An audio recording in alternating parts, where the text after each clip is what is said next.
My name is Emma. I came back to the cabin after 10 years. The road was quiet. The sky was gray. I saw the lake from the hill. It looked the same. The water was still and cold. The trees moved slowly in the wind. I felt something in my chest. I was not sure if it was pain or fear. This place was full of old memories. I was not sure if I was ready to remember them. The small red cabin stood near the lake. I walked slowly to the door. I looked at the steps. I saw the flower pot we bought together. It was empty now. I put the key in the door. My hands were shaking. I opened the door and stepped inside. It smelled like wood and dust. The room was quiet. I saw the couch, the table, and the small kitchen. Everything looked the same. I saw the gray mug on the shelf. It was still here. I touched it gently. It used to be his favorite mug. I put down my bag and sat on the couch. I looked at the table. There was a small brown journal. It had my name on it. I picked it up. I opened the first page. I saw my own handwriting. I had written this long ago.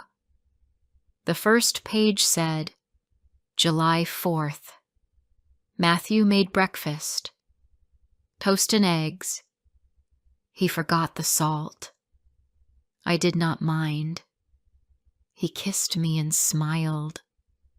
It was a good morning. I turned the page. My heart felt heavy. The words were simple, but full of love. I had forgotten these small things. Another page said, July 10th. We walked near the lake. He picked flowers for me. He said he liked my smile. I felt happy and safe. I stopped reading. My eyes were full of tears. These days felt far away now. I wanted to go back to that time, but I couldn't. Matthew and I came to this cabin every summer. We stayed for 2 or 3 weeks. We cooked, we walked, we talked, we laughed together. We watched the stars at night. We felt close here. There was no phone, no noise, no people. It was just us. I loved those summers. I loved him. But one day, it all stopped.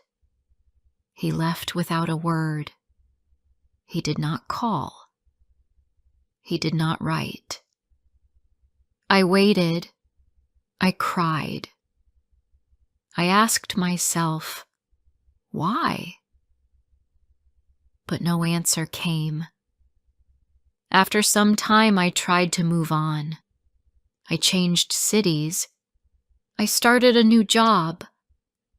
But something stayed broken inside me. Last week, I got a message.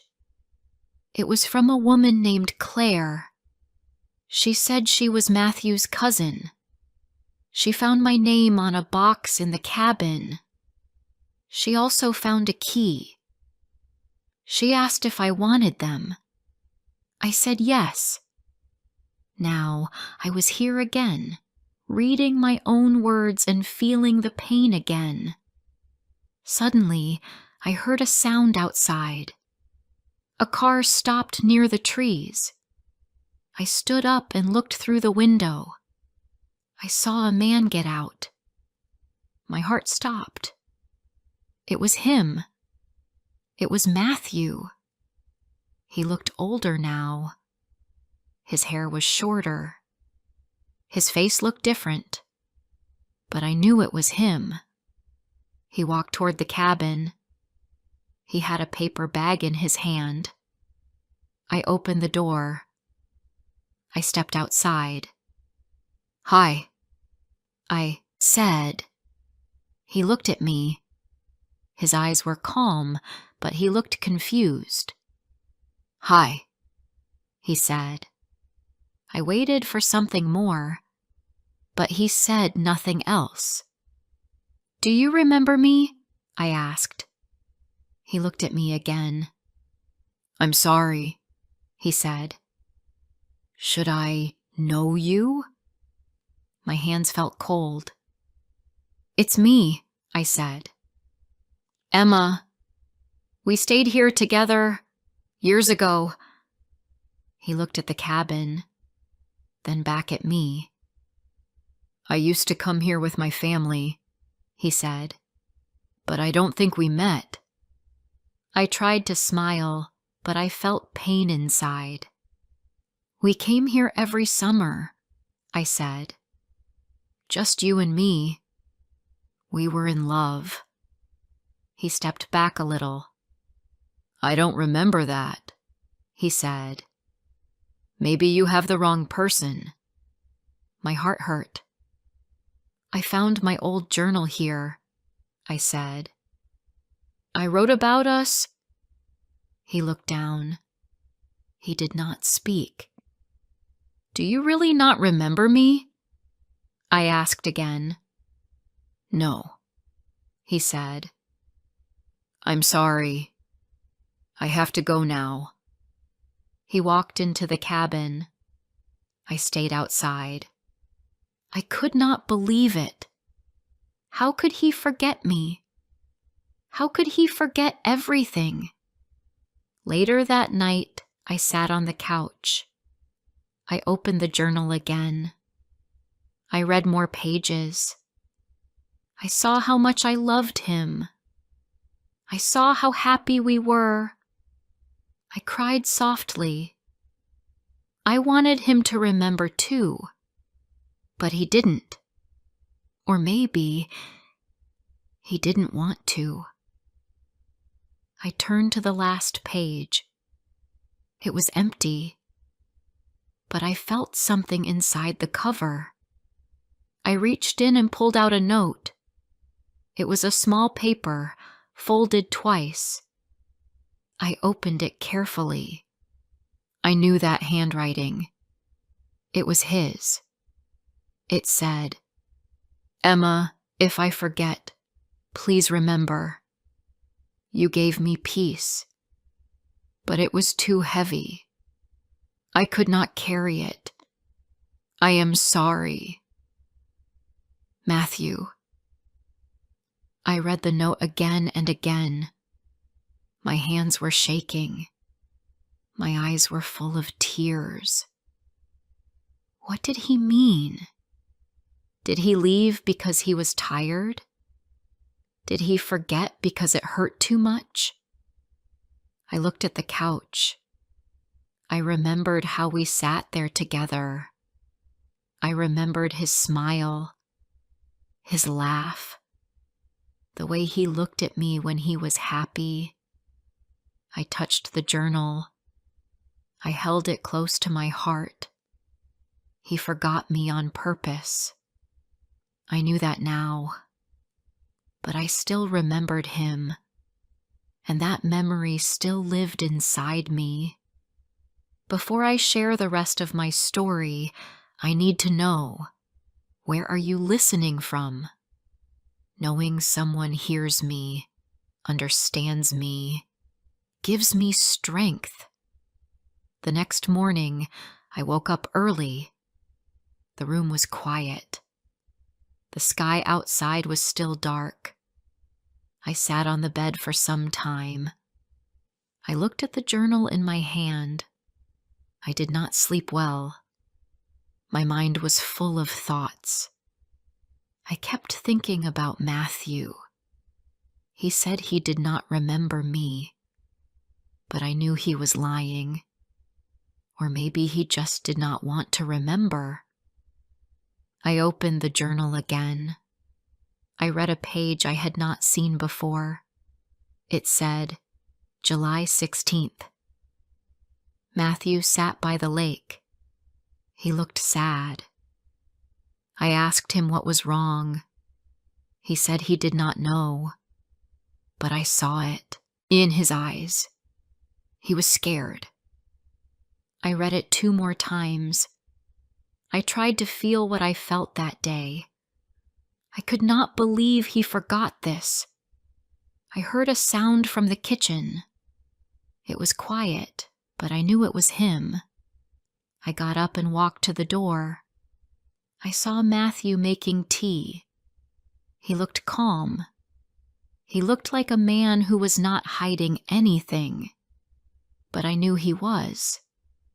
He turned around and saw me. "Good morning," he said. I looked at him but said nothing. He picked up a second cup and gave it to me. "It's green tea.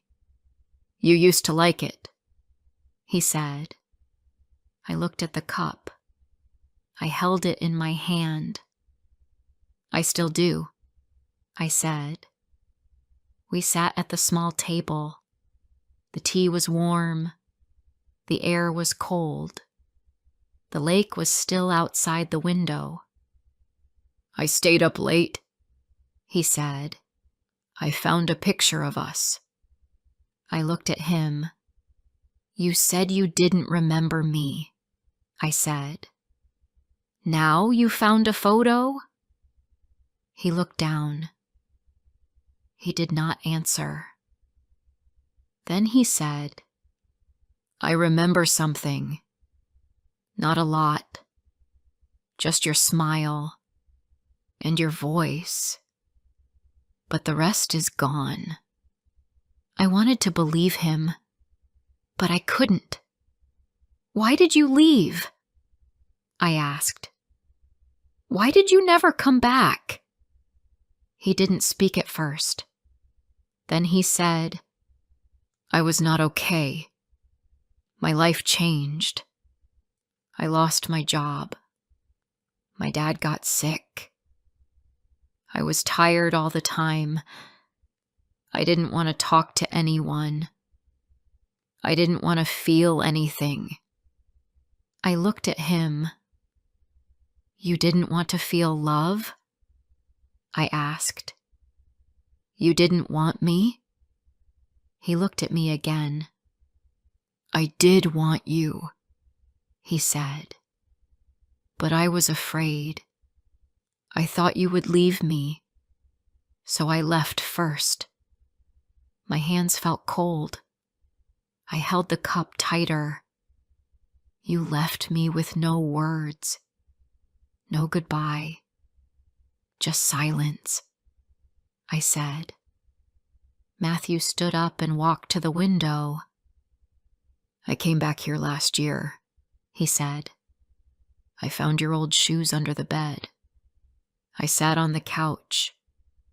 I looked at the photos, but I didn't open the journal. I stood too." "Why not?" I asked. "Because it hurt," he said. "And I was trying to forget." I did not know what to say. I felt angry. I felt sad.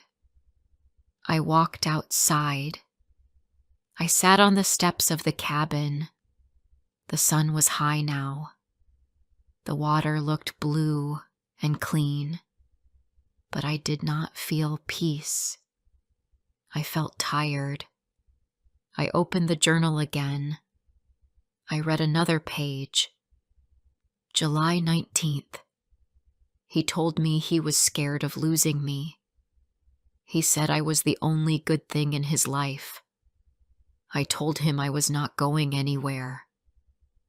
I hope he believes me.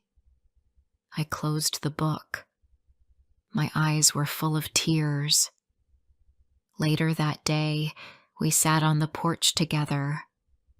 We didn't speak for a long time. Then he said, "I'm sorry, Emma. I was weak. I should have stayed." I looked at him. His face looked soft now. Not hard like before. I don't know if I can forgive you, I said, but I want to understand. He picked up a small rock and threw it into the lake. You don't have to forgive me, he said. I just wanted to see you again. I wanted to know if you were okay. I looked at the sky. I was not okay, I said. But I am trying. The next morning we walked near the water. It was cold but nice. The trees moved in the wind. He showed me a spot under a tree. There were letters on the tree bark. E+M, it said. I touched the letters. I remember this, I said. You carved it after we watched the stars. He smiled. You always loved the stars, he said. We sat on the grass. He looked at the lake. I used to think this place was magic, he said.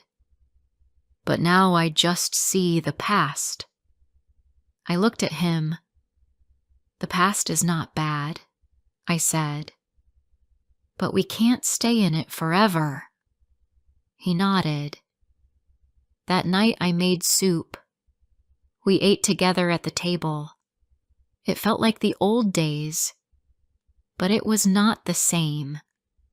We were not the same people. I looked at him.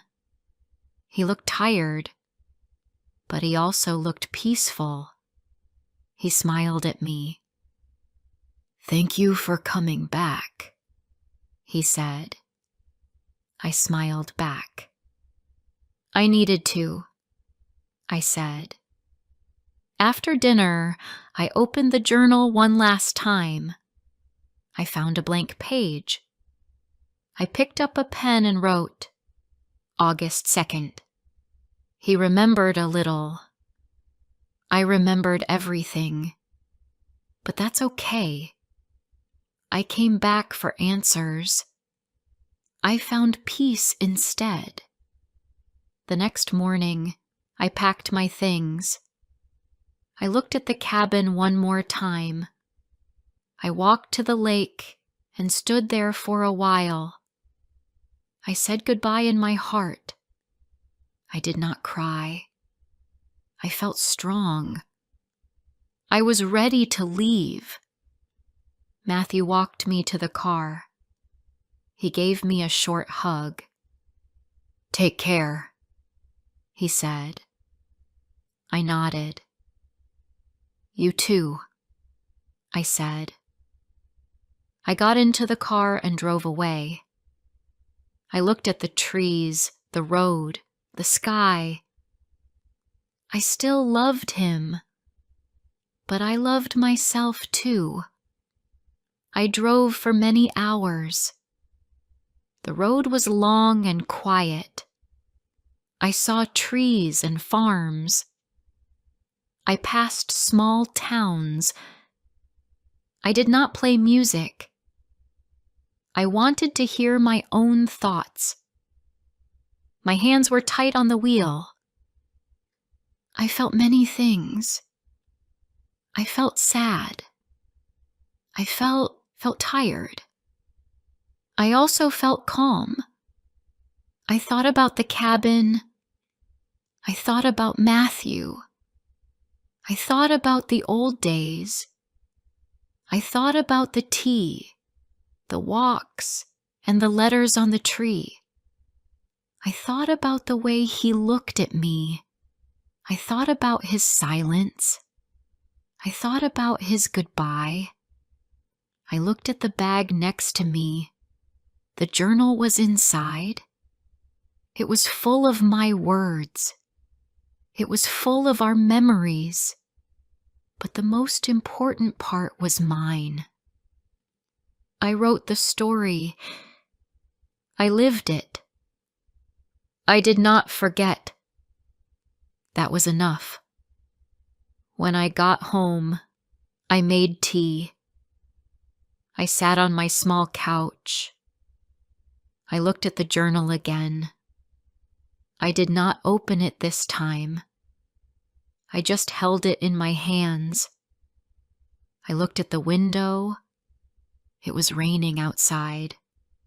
The sky was gray. The city felt cold, but my heart was warm. That night, I called my friend Lily. She picked up on the second ring. "Emma, are you back?" she said. "Yes," I said. "I got back this evening." She asked me many questions. She asked about the cabin. She asked about Matthew. She asked how I felt. I told her the truth. "He remembered some things," I said, "but not all. Maybe he didn't want to." There was a short pause. "Are you okay?" she asked. I waited. "I think I am," I said. "I think I'm more okay now than before." The next day, I went to work. I answered emails. I helped 2 new students. I smiled at my coworkers. They smiled back. Everything looked the same, but I was not the same. I felt different inside. I felt quiet. I felt strong. That weekend, I took a walk in the park. I saw a couple sitting on a bench. The woman had her head on the man's shoulder. They looked happy. I smiled at them. I remembered what it felt like to be close to someone. I missed it. But I also knew that love was not always easy. It could bring joy, but also pain. In the next few weeks, I began to write again.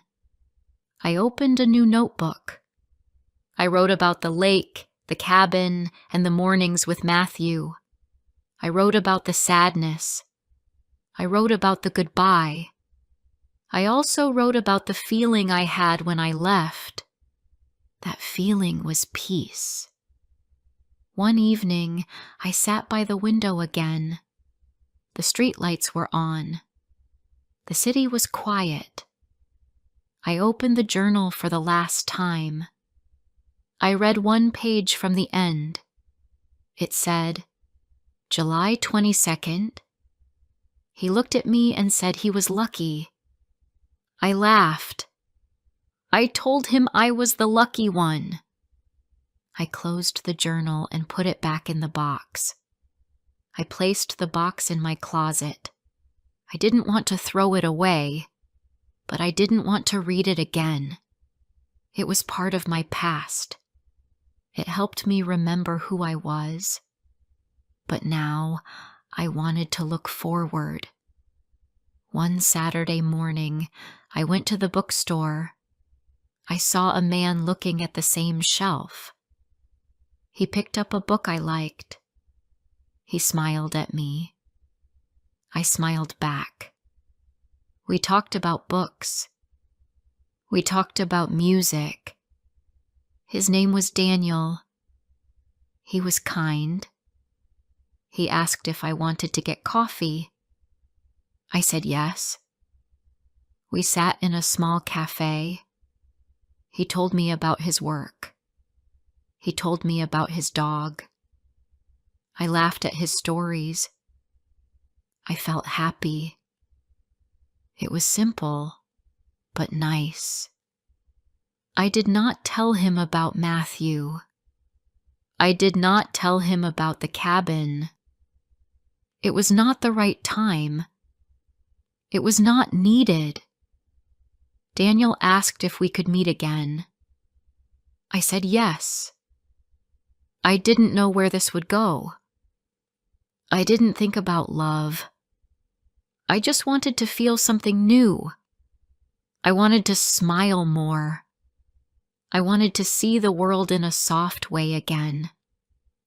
Weeks passed. We met again. We walked in the park. We went to a small concert. We ate pizza and talked for hours.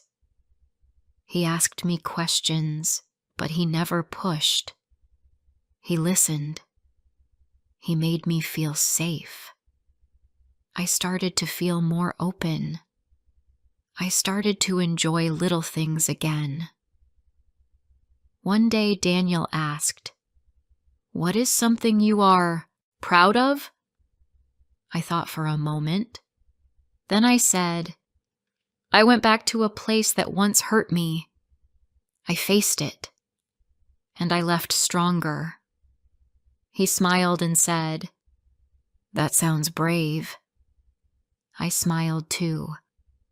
I didn't think about Matthew much now. Sometimes I remembered the lake. I remembered the soft air. I remembered his voice. But it didn't hurt like before. It felt like a photo in a box. I could look at it, but I didn't need to hold it anymore. One night, I took out the box again. I opened it slowly. I saw the journal. I saw the small note from Matthew, the one that said, "If I forget, please remember." I touched it for a moment. Then I put it back. I didn't need to read it. I didn't need to cry. I was okay. Daniel and I went on a trip that spring. We visited a small town by the hills. We stayed in a quiet house near a river. The air was fresh. The nights were cool. It felt like peace. It felt like a new beginning. We talked about books and dreams. I didn't think about the past. I wrote in my notebook again. I didn't write about sadness. I wrote about trees, about music, about warm hands and soft smiles. I wrote about the sound of birds and the smell of tea. I wrote about new feelings and quiet joy. One morning, I wrote something that made me stop and smile. It said, "He forgot me, but I did not forget myself. I chose to remember, and now I choose to live." I closed the notebook. I went outside. The sun was warm. The world looked open again. I did not know what the future would bring, but I knew one thing. I was not waiting for the past. I was walking forward. I had loved deeply. I had lost. But I also found something. I found strength. I found peace. And I found myself. We all go through hard times, but stories like this can help us feel seen. Thank you for watching, and come back for more real moments.